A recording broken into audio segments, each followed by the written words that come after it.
sa may Litex gawa ng namalengke ako at sobrang mura. Katulad ng halimbawa na repolyo. Sobrang laki, mamaya i-flex ko to sa inyo. Sobrang mura kasi talaga 40 pesos lang, mga ganon. Yung talong medyo marami na, yung tali 40 lang. Sobrang daming mura. Biyahe na kami. Ayan, papunta na kami kala tatay. Medyo maambon nga ngayon, tapos makulimlim. Pero may part naman ng langit na maganda. Maano siya, yung ma-blue. Dito na kami kala tatay. Ayan, update tayo nito Kasi ngayon na lang ako ngayon na lang ako nakapunta dito. May pintura na. Ito na yung paikot. Tapos yung flooring, ito na. Pero yung dalawang kwarto, nalagyan na din ng vinyl. Tsaka na pinturahan na. Ayan. Medyo dito pa nakalagay yung ibang mga tambak gawa ng hindi pa totally. Tapos, umuulan pala. Tama to, nilagay dito yung dalawang makina. Ayan. Ito yung makina ko.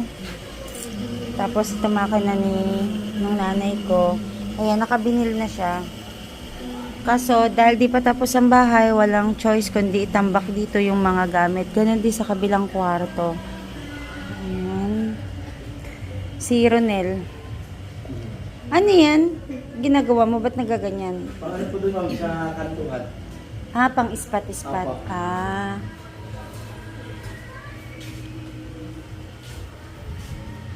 Ito malaki to. Ayan, dito nakabinil na din dito. Ang buminyag yung mga miming. Ay, ayos na rin pala. Naayos na rin pala nila yung switch,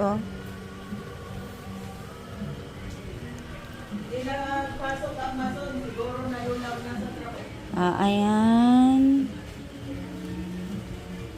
Dami pang tambak talaga. Sabi ko nga sa inyo guys, kung nakita niyo yung mga previous video, mga luma na talaga yung mga gamit, mga panahon pa yan nung dalaga pa ako. Nandito pa lang ako, elementary pa lang ako, gamit na yan. Tapos, uy, mga miming. Si Anerton.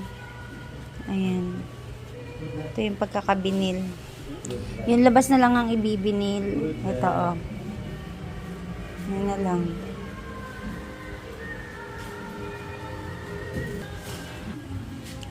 Tapos, yung CR. Uy. Ayan, ito yung CR nila. Ayun. Ito nga yung inaano ko. Ay, parang umangat. Sabihan ko nga. Saan kaya yung switch dito? Ito. Ayun yung gitna. Ayan, may provision ng exhaust. Isang exhaust fan. Hindi pa pala natatap. Itatap pa lang yan sa wiring. Ito ano pa lang to, parang base coat. Sabi nila flat. Ayan. Tapos ito yung pinaka-hitsura ng CR. Ito, ayan. Itong pinaka-wall na to, hanggang sa baba. Okay na to. Tapos na yan. Ito kasi, pipinturahan na lang ulit yan. Ayan. Yan, ito yung nabili namin na Posy. Ayan, Posy yung brand na to. Pinakamura ng Posy. Nasa 4,000 plus. Ayan. Toilet nila. So, itong CR, may ilalagay ako dito sa bubong na binili ko sa Shopee. Pang final coat mo na yan, hindi pa? Final coat pa po.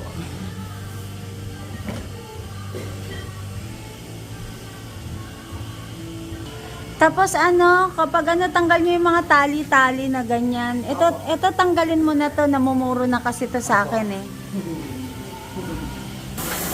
Yan, linis-linis. Kasi para matanggal yung mga natira-tirang mga mga simento. Kasi kapag tumagal, titigas.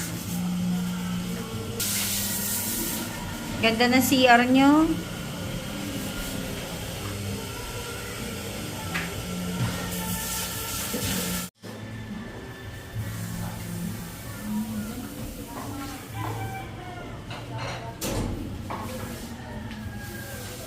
Tatahi si nanay.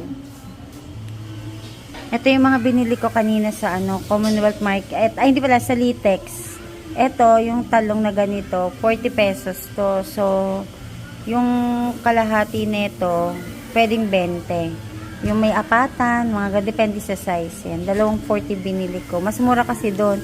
Tapos yung luya, merong tuyo. Pero pag tuyot yung luya na binili nyo, ano yun, maliit lang yung cut niya, 20 pesos. Ito, balik, bumili ako ng 40 pesos, pero doon sa basa. Pero madami na to. Tapos yung ceiling green, isang plastic to ng ano, yung may hawakan na plastic, pang 2 kilo yata, o 3 kilo kaya lang. Puno yun. Ano to? Tawag dito, 20 pesos lang yung tumpok. Tapos, eto, 20. 20 na ngayon yung kalabasa, 20 din tong sitaw. Ayan. So, 40. Tapos, 20 lang din tong sigarilyas na sobrang dami. Apaw-apaw to sa plastic kanina. Tapos, bumili ako ng worth 200 pesos na sibuyas, tapos worth 100 pesos na bawang. Tapos ito, 20 pesos lang to lahat. Mura ngayon ang ano kamatis kasi nasa ano lang siya, 10 pesos 1/4. Pero ito, yung tumpok na yung binili ko. Tapos ito, bumili ako ng kalamansi. Yung kalamansi guys, ganito. Isang balot, 20 pesos. Ayan, 20 pesos. Ayan, medyo may mga halo-halo lang siya na ganito. Pero okay lang, konti lang naman. Mas marami pa din naman yung magagamit natin. Tapos yung celery, 20 pesos lang to. Mura nga eh. Sobrang mura. Magkano na to sa mall? Sa supermarket, nasa 70-80 pesos na yung ganito pa lang. Tapos ito, 40 pesos lang to. Napakamura nito. Ayan. Tapos ito, 10 pesos lang kada upo. So, yun yung mga binili natin kanina sa market. Plano kong magluto ng pakbet para ulam namin. Ayan, mag-start na ako dito magayat-gayat. Maglalagay kami ng sticker sa bubong ng sa kisame. Ayan, sira na lang nagkakabit. Ayan.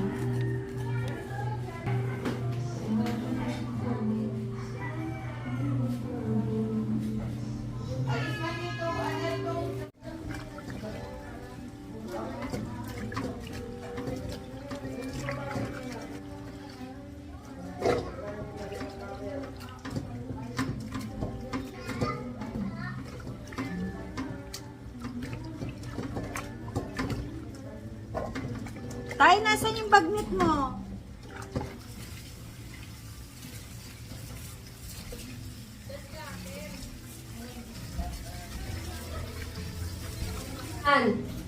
Tama ba ta? Ganyan? Yan, ganyan. Tapos ididikit. Yan, ganyan. Tanggalin mo na yung ano. Oo. Ayan. Tuloy-tuloy mo na yan. Oo. Ganyan, didikit yan. Tapos yun, hanggang dun na. Ano? Doon na. Sayang. Ay mo lang. Dapat side to side mo na yung tanggalan mo. Tapos saka mo na lang hilahin kapag nadikit mo na. Pag nagdikitan yan dun, mahirapan ka. Opo. About? Yan. Basta, diskarte mo na. Dyan sa ilaw. Buo mo pa. Tatabi na tabi. Ayun. Tabi na. Balik ka dito.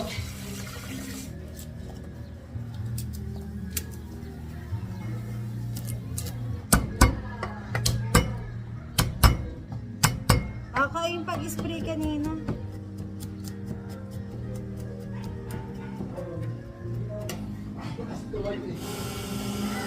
Ay, putulin yan. Kaya Hindi nga sa pwede. gugupitin yun eh. Gugupitin yan.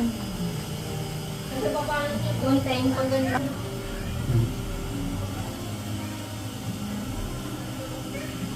Yan, siksik nyo munang ganyan, galing. Yan.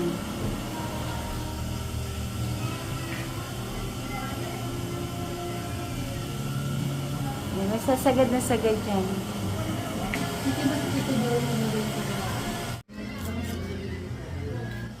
Dami na naman na to.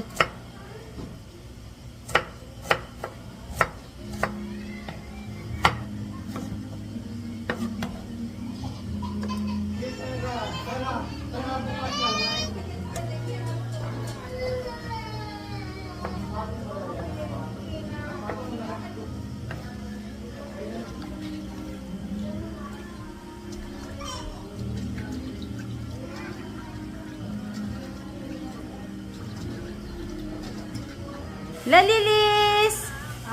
Si Daddy nasa Bulacan. O, diba? 6 pesos lang yan.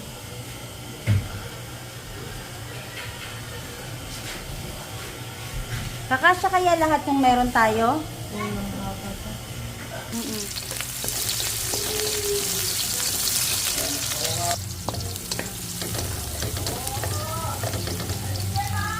Akin na uling good tanong. Hindi yung Ayan, video. halos patapos na. Kasi nabitin. Oh. Ano, kulang ako ng mga 6. Pero baka 10 na lang ang bilihin para ano. Kaya maglalagay na ng sticker sa gitna. Magandang itsura niya pag nilagyan ng sticker. Pwede din naman kung gusto mo pure white, pwede din. Pero kung gusto mo yung may parang konting ano siya, May yung basahan. ayan na, ang ganda.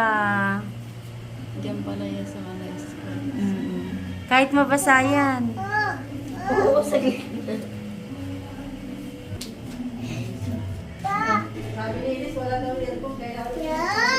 Kain na tayo. Ito na yung naluto kong ginisa lang to. Ayan. Halika na, Liz. Kain na tayo.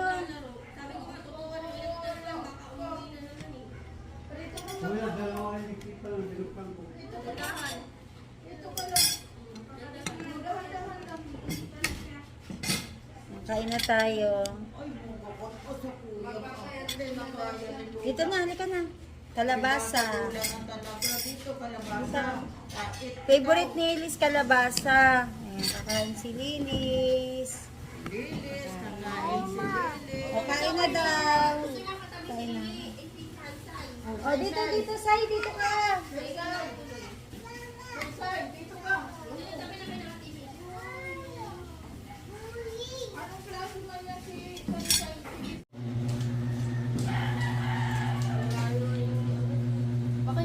Lalagyan na ng plastic molding yung wire. Bago.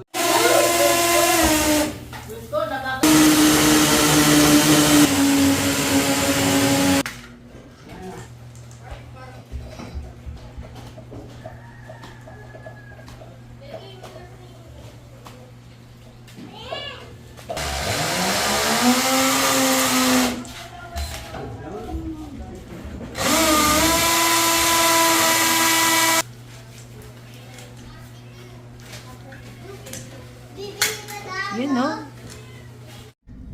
Pauwi na kami, guys. Ayan na yung pinaka-update natin ngayon. Pero bukas babalik sila. Ayan. Muulan, umaambon. Maambon pala. Pauwi na kami, guys. Oh, pauwi na kami.